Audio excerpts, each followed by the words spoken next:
Hello বন্ধুরা, আমার চ্যানেলে আবার তোমাদের সবাইকে ওয়েলকাম। আম দেখে নিশ্চয়ই আপনারা বুঝে গেছেন আজকে আমি কি বানাবো।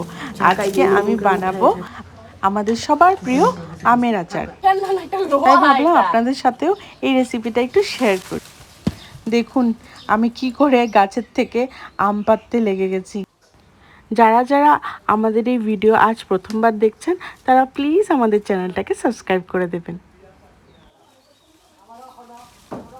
আমাদের গাছের আমগুলো না খুব বেশি টক না, আবার খুব বেশি মিষ্টিও না। দেখুন দেখতে দেখতে এক বালতি আম পেড়ে নিলাম। এবার আমগুলোকে দিদি ভালো করে ধুয়ে নিচ্ছে যাতে নোংরা না থাকে, আর এই কষগুলোকে ভালো করে ধুয়ে নিতে হবে। আমগুলো ধুয়ে নেওয়া হয়ে গেছে, এবার দিদি বসে গেছে আম কাটতে। আমগুলোতে মোটামুটি আঁটি শক্ত হয়ে গেছিলো, আর এই আমগুলোই বেশি আচার বানানোর জন্য ভালো। দেখে নিন। এবার আমগুলোকে ভালো করে কেটে নিতে হবে ছোট ছোট করে, আর আঠির এই বিচিটা ফেলে দিবেন আপনারা।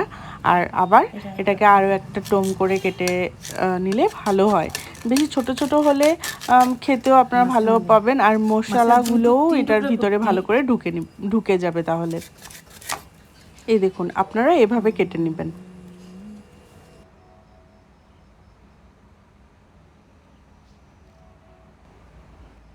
কথা বলতে বলতে আমগুলো কাটা হয়ে গেল। এবার আমরা এগুলোতে হলুদ, লবণ সব একসাথে দিয়ে এগুলোকে ভালো করে মাখবো। প্রথমে আমি হলুদটা দিয়ে নিলাম। হলুদটা দিয়ে প্রথমে এটা মেখে নিব একটু। হলুদটা গায়ে এটার ভালো করে আমরা যেরকম গায়ে হলুদ লাগাই সেভাবে আমটাকে সুন্দর করে আমের মধ্যে হলুদগুলো লাগিয়ে নেব। লাগানো হয়ে গেলে তারপর আমরা এটাতে লবণটা দিব। এই তো চলে আসলো লবণটাও আমরা দিয়ে দিলাম। লবণটা আপনারা বুঝে নেবেন। আমে একটু যেহেতু যদি টক হয় তাহলে একটু বেশি দিবেন, আর আমাদের আমটা যেহেতু বেশি টক না তাই আমরা লবণের পরিমাণটা একটু কম ছিল, তো আপনারা এটা বুঝে নেবেন। এই আবার লবণ মিলানো হয়ে গেলে এভাবে সুন্দর করে ঝাঁকিয়ে ঝাঁকিয়ে নিচের আমগুলো সব মিলিয়ে এভাবে মিলিয়ে নিলে ব্যাস হয়ে গেল। এবার আম মাখা হয়ে গেলে এটাকে সুন্দর করে মানে চাপা দিয়ে রাখবেন মোটামুটি 5-6 ঘন্টার জন্য। A few moments later. করেছিলাম তাই সকালবেলা উঠে এটাকে খুলে দেখা হয়েছে। দেখলাম যে আমের যেটা জল অনেক বেরিয়েছে, যেহেতু লবণ আর হলুদ মেখে রাখা হয়েছিল, তো জল প্রচুর বেরিয়েছে। আর জলটা বেরিয়ে গেলে কি হয়, আমটার খুব সুন্দর নরম হয়ে যায়, আর মানে লবণগুলো ভালো করে ঢুকে যায়, আর এক্সট্রা এটা যেটা কষ থাকে ওটা বেরিয়ে যায়। দেখেন আমগুলো কি সুন্দর সফট হয়ে গেছে একদম। এবার একটা চালনি নেবেন, আপনাদের কাছে থালা বড় যে কোনো এরকম ছড়ানো জিনিস নেবেন যাতে আপনারা আমটাকে সুন্দর করে ছড়িয়ে নিতে পারেন। এবার সুন্দর করে আমগুলো ছড়িয়ে নেব। এই দেখুন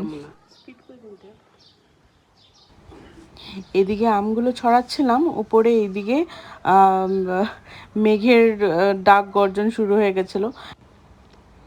আম আমাদের মোটামুটি ছড়ানো হয়ে গেছে। দেখুন এবার মা নিয়ে চলে আসছে বেলের শরবত, আর একটু বেলের শরবত খেয়ে নিলাম। দেখবেন আমগুলো যাতে একটার সাথে একটা না লেগে থাকে, যতটা পারবেন ছড়িয়ে দিবেন আর উল্টো করে দিবেন, তাতে ভালো করে শুকোবে। একটা রোদ দিলেই হয়ে যাবে, এটা এক রোদেই হয়ে যায়।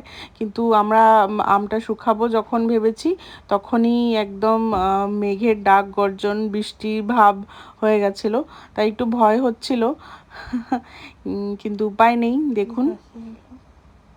দেখুন আকাশ একদম কালো হয়ে গেছে আর হাওয়া দিচ্ছে, ভয় পাচ্ছিলাম, তাও কোনো উপায় নেই, রেখে দিয়েছিলাম ওইভাবেই।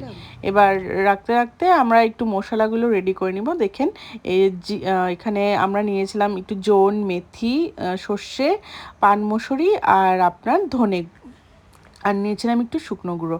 এগুলো আমরা শুকনো খোলায় এভাবে একটু ভেজে নিব, মানে কি একটু গরম করে নিব যাতে এগুলো গ্রাইন্ড করতে মানে ভালো করে গ্রাইন্ড হয়ে যায়। এই দেখুন এগুলো ধনেটা আর পানমৌরিটা আমরা একসাথেই ভেজে নিয়েছিলাম, আর বাকিগুলো আলাদা আলাদা করে করব।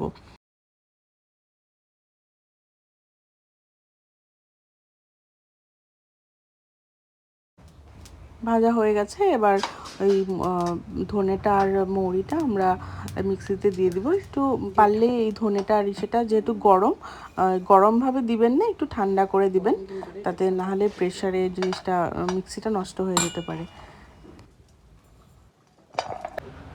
এবার মেথিটা আর আজওয়াইন আমরা নিয়েছিলাম, এই আজওয়াইনটা একটু করে নেব, গরম করে নেব। এটাকে মিক্সি করতে হবে না, কারণ মেথিটা মিক্সি করে নিলে তিতে হয়ে যেতে পারে, তাই আপনারা জোনটা আর মেথিটা গরম করে দিলে হবে। তারপর সর্ষেটাকে একটু গরম করে নেব, সর্ষেটা গরম করে আমরা ওটাকে মিক্সি করে নেব।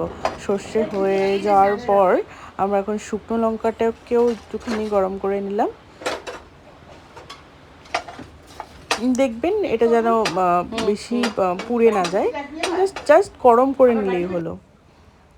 এবার শসাটাকে মিক্সি করে নেব।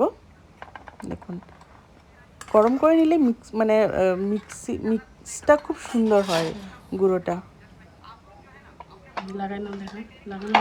আপনারা এইভাবেও শুকনো লঙ্কা দিতে পারেন, নয়বা শুকনো লঙ্কার গুঁড়োও দিতে পারেন। দেখুন আমগুলো পরে রোদ্দুর একটু দেওয়াতে, বৃষ্টির পরে একটু রোদ্দুর দিয়েছিল, তাই ভালোভাবে শুকিয়ে গিয়েছিল। এবার আমগুলোকে আবার সেই গামলাতে ঢেলে ওগুলোকে যেই মশলাগুলো গুঁড়ো করেছি ওগুলোকে দিয়ে সুন্দর করে মেখে নিব। অফ করে দিন।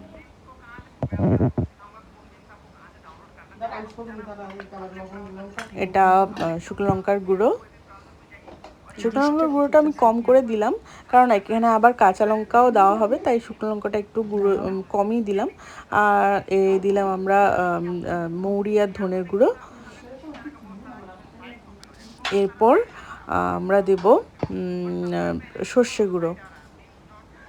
সর্ষেটা আপনারা বেশিও দিতে পারেন, এর থেকে আপনাদের যদি আরও বেশি মশলার প্রয়োজন হয় আপনারা দিতে পারেন। আমরা আমাদের কোয়ান্টিটি অনুযায়ী আমরা এতটুকুনি দিয়েছি।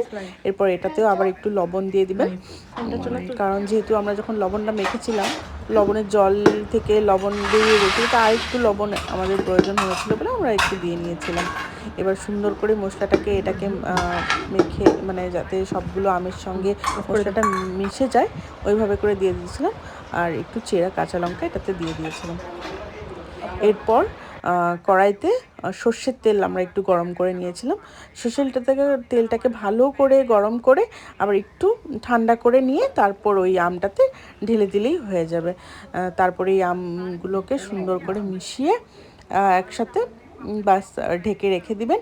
আর মোটামুটি 3-4 দিন আর একটু রোদ্দু দিয়ে তারপর আপনারা কাচের বয়ামে এই আচারটাকে সুন্দর করে স্টোর করে মোটামুটি আপনাদের 6-7 মাসের জন্য এটাকে একদম ভালোভাবে রেখে দিতে পারবেন, কোনো কিছু খারাপ হবে না। মাঝে মাঝে রোদ্দু দিলেই হয়ে যাবে। এই দেখুন তৈরি হয়ে গেল আমাদের টেস্টি আমের আচার। খাবেন আর খেয়ে কমেন্ট করে জানাবেন কেমন হয়েছে। আপনারাও বানিয়ে ট্রাই করবেন। টাটা।